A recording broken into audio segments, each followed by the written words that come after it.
Howdy once again, it's tubalcain with tips number 427. I'm standing in front of the Bridgeport mill, and this is the second part of a two-part video starting with number 426, and they are both entitled Using Indicators on the Bridgeport Mill. Now in the first part I showed several different ways of using it, and this is a continuation, so let's get on with it here and talk about how to find the center of a hole in your project. This hole was bored some years ago, and often we would do it all in one operation, but at this point let's just say that I want to put 6 holes here to fasten the head onto this brass steam engine cylinder. And I've been using these Edge Technology indicator holders. This is the one that has the shank on it. That's what I used in the last video. This is the other one that mounts directly on the nose of the spindle. Now the beauty of this one is that you can leave your tooling in there. Perhaps if you had an end mill, you could just leave it in the collet without removing it and putting the indicator holder on. So that's one major advantage of that. Other than that, they serve the same function. So the whole idea here is I want this bore to be concentric with the spindle on the Bridgeport. And I'll use an indicator to do that. There's a lot of different ways of doing this, and a coaxial indicator works quite well too, and you might have seen me use that in some of my other videos. But first I'd like to get the alignment here just in the ballpark, and I'll show you how I like to do that, but there are probably other ways as well. The bore happens to be about 1 3/8, and this arbor that I have here is just a cutter arbor, and I've taken the nut off and the sleeves off simply because this is the diameter here that pretty well matches this diameter. So I'm just trying to get roughly into position, and actually I already did that off camera, so you can see that that goes right in. But that doesn't mean I'm truly on. I'm probably 10-15 thousandths or so off, but that gets me in the ballpark.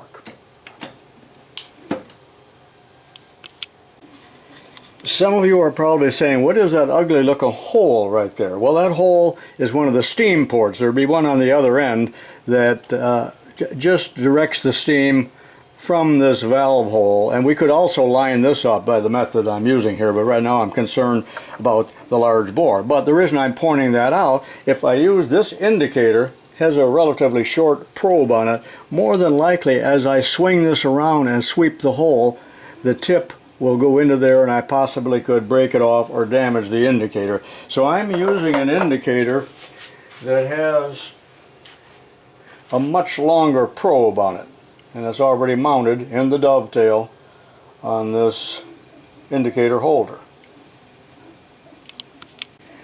So now I will merely clamp the indicator holder right here on the nose, and this is designed for Bridgeport and Bridgeport clones, so it'll fit right on and just snug it up with the thumb screw. The indicator holder now may be adjusted because I have 1, 2, 3 joints there. Also, I can slide the indicator itself in up and down in the dovetail here, as well as raise the table or lower the quill. So there's just a lot of different ways to move it. So I like to just rough it in to about where I need it. And also, by the way, I have the machine turned off, and I am turning this with the pulley up there. By turned off, I mean unplugged. The power is cut. Now, there isn't a whole lot of range with these test indicators, so you have to allow for that. Perhaps 30 thousandths altogether, so you have to be within the range. Also, the probes on most of these indicators can be adjusted into different positions.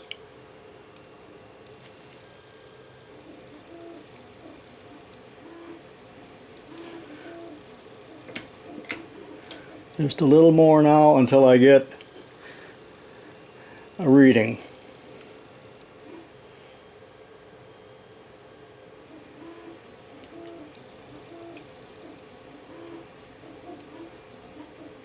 Right there.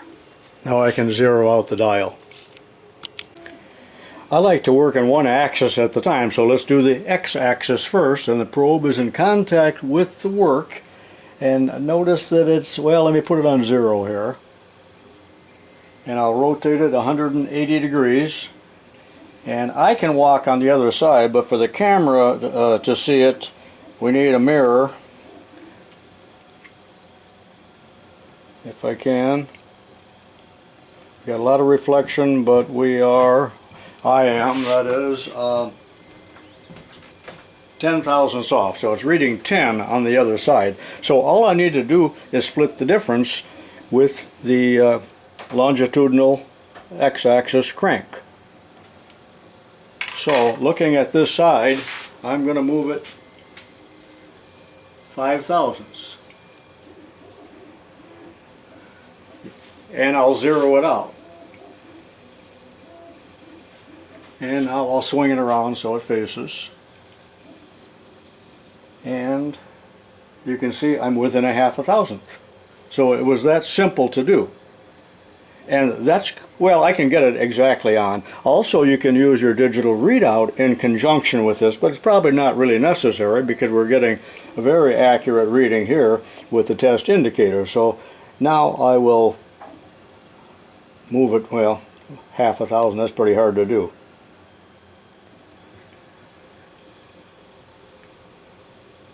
And I'll swing it the other way. And you'll have to take my word for it, but it's right on. That mirror is not going to use be very useful in the video, but it would be as you work alone in the shop. So anyway, the x-axis now is right on, so I'll move the camera and we'll talk about the y. Okay, the cross feed here, the cross slide, the y-axis. I am, well, what, 8 thousandths off compared to the x-axis. Let me zero this out and spin it around to the other side. Now you see why I'm using a long probe, so I don't damage. And over here I have, it's reading 17 thousandths. So I'll split the difference. I split the difference and then I zeroed out the indicator on the back side. Now as I spin it around, you will see that it's right on. So that quickly it's done. Well, I'm a 1/2 thousandth off, but for all intents and purposes, that's pretty darn good. Less than a 1/2 thousandth. Now as I spin this around, it's going to disappear from your view, but I also am on 0 there, there, there, and when I come back. So this hole is now concentric with the spindle of the machine. Now I'm going to take the indicator out and tell you a few things before we move on to the next idea here. And this quickly you can take the indicator out. Being always careful with these precision instruments, and that Federal brand is a good one. So I'll set this off to the side now, and I have already put my digital readout on 0 and 0. So I have a reference now, even if I bump a dial or do some other operation here. And now, this was done, as I told you, years ago. There might be another step here. Perhaps it needs to be bored to a different size. Perhaps whoever made this, is dead and made a mistake on it. But one of the things that a person might want to do now, this would need to be machined with a little step on it, but I could make a hole circle here. Usually on a cylinder this size I would have 6 holes, but looking in this wonderful little black book here, there is all the information you need for locating hole coordinates for 3 holes, 5, just about anything you think of, up to 12 holes, and that can all be done with a digital readout now that this is centered. Pretty awesome, isn't it? And while the casting is still in the vise, I could move to the other hole and indicate it in exactly the same method as I showed you here. You're going to find this very, very useful in your machine shop work. And it may take a little longer the first time you do it than what it took me, but I've done it many times. Also, as I told you again, a coaxial indicator makes it a little bit easier because you do not need a mirror or crane your neck and all of that. You can just, and it would have been easier to film because the camera could have stayed in one position.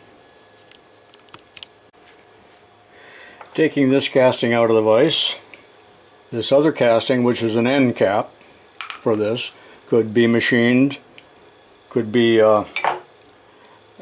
machined with a whole circle, as this little flywheel was drilled, or this bigger flywheel. They could all be done by that same method. This is a little bit too large for this vise, so the vise would have to be changed, or this could be clamped directly to the milling machine table. Another operation that you may run into from time to time is where you're working with round stock of various diameters and you want to find again the exact center of this. Well, why wouldn't you use the lathe? Well, you might, but there might be other operations. In other words, we might be wanting to find the center and then put a bolt circle on here, or any one of another many things that you can concoct. But I want to point out something else here, is that what I'm showing you here, both with the round and with the hole, could also be done with an edge finder rather than an indicator, and it still would be quite accurate. So the first thing we need to do here is to tighten the work into the vise in the position that you would want it, and then rough it in. Again, find the approximate center, and that's why I have a pointer in here, and you could use a drill bit or a wiggler or anything that you can think of to get the approximate center. And since this has been faced in the lathe, it's pretty easy to see where the center is. Alright, look at the setup.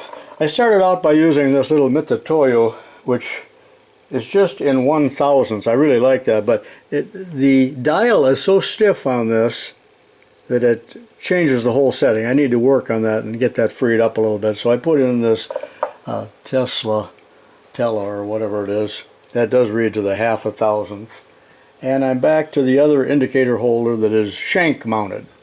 And by using the center finder here, I'm within 5 or 6 thousandths in both the X and the Y axis.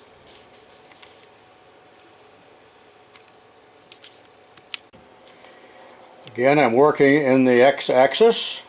Zoom in just a little bit here, and as I spin this around, I know you can't see that, and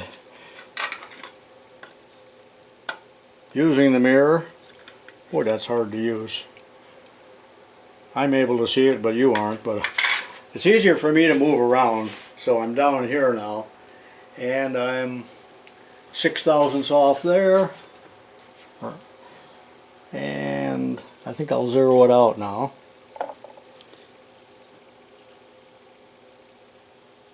And now spin it around. And I'm 6.5 thousandths off. So looking at it from this way, you know, there's different ways of doing this, but I'm going to simply dial it in until I'm at the 6.5 mark. Right there. Zero it out.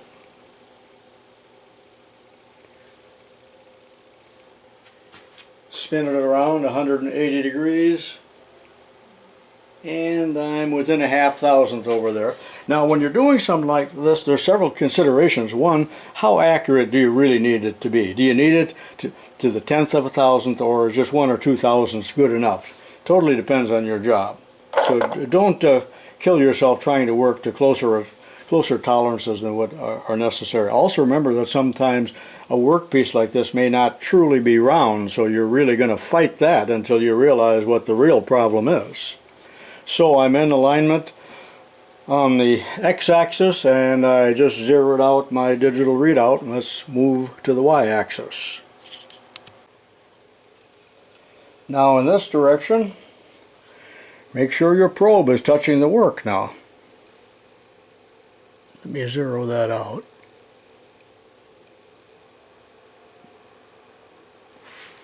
Rotate it 180 degrees. And I need to get over here and look.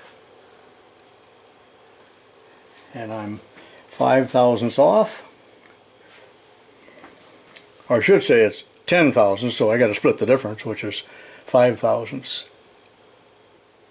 Okay, and let me zero it out.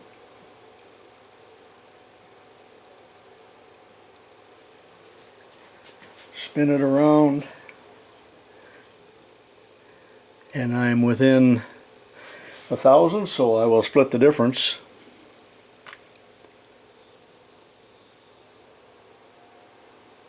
Which isn't much.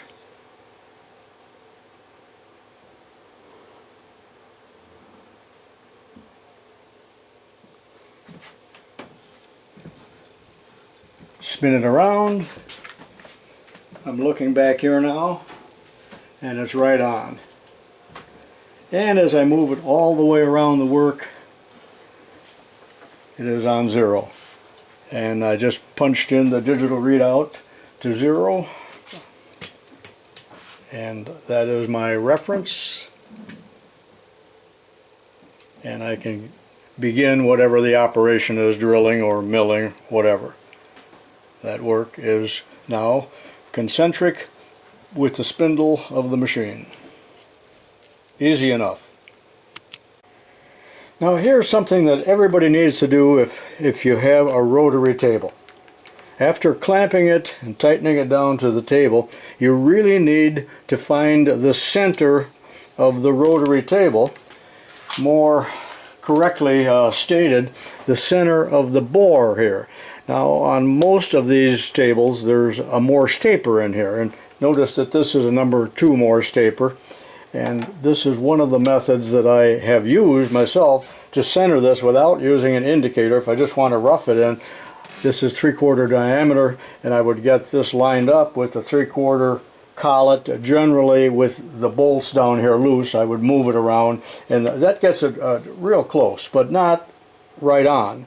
So using an indicator is the method you want to use for this. Very similar to what I just showed you in the last few sequences, and it can be done 2 ways. One is you could indicate this shank here, as I just showed you. And this is a 3/4 inch, so in other words, you're indicating the a shaft. Or, and in this case, I'm going to do it by indicating the bore. From this view, notice that there's a Morse taper here, and then there's another bore right here on the outside. I'm going to indicate the Morse taper.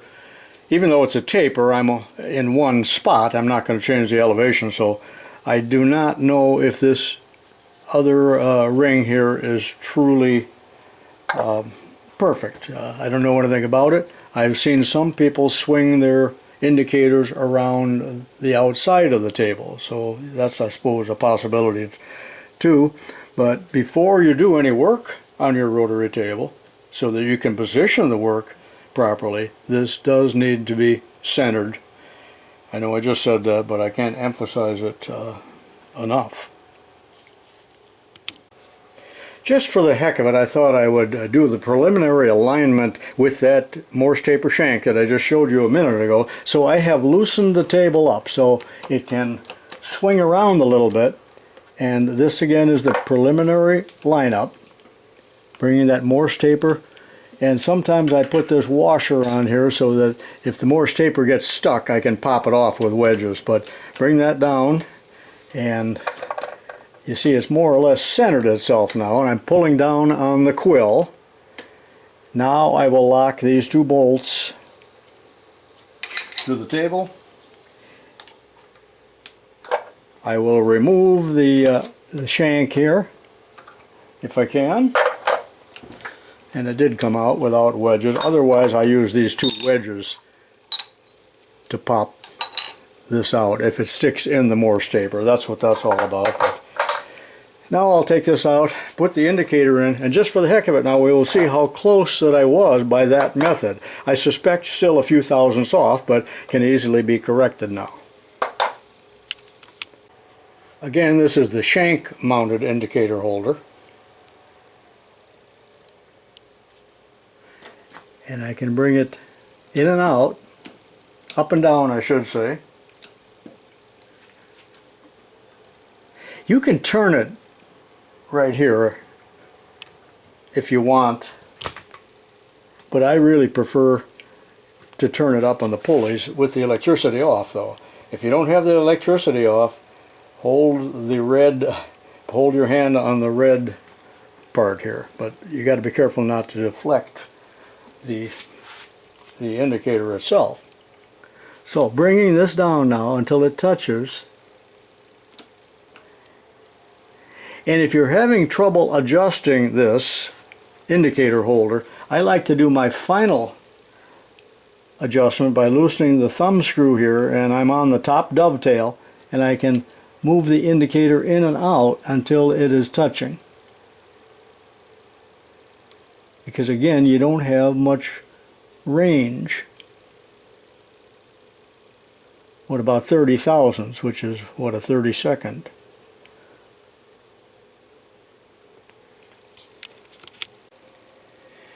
I'm going to do the x-axis first, so I bring the indicator down until it's in the hole.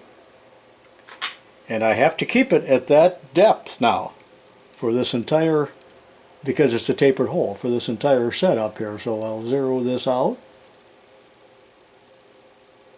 Nice big face on that indicator. Turn it 180 degrees, and it is only 2 thousandths off.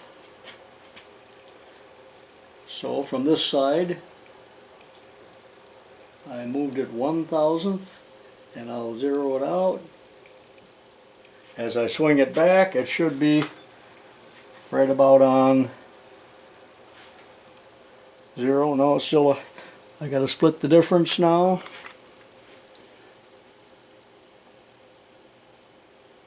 Wrong way, Corrigan.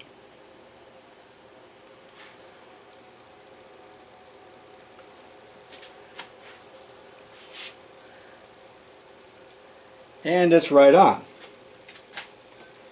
Now I'll move the camera as we do with the y-axis. In the y direction now, usually if I bring the needle over to 0, it's probably going to be right on.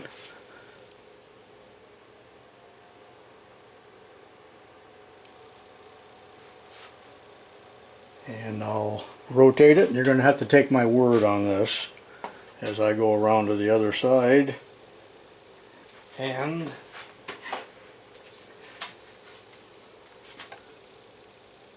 oh yeah, it's exactly on. Now why was I able to just move it to the 0? Because I already had located the 0 in the other direction, and it really was very close. And I am surprised, well, I'm not really surprised, but I was within what, 3, 4, 5 thousandths using this method, which might be good enough for some setups. But now the hole here in the rotary table is truly concentric with the milling machine spindle, and I could now zero out my digital readout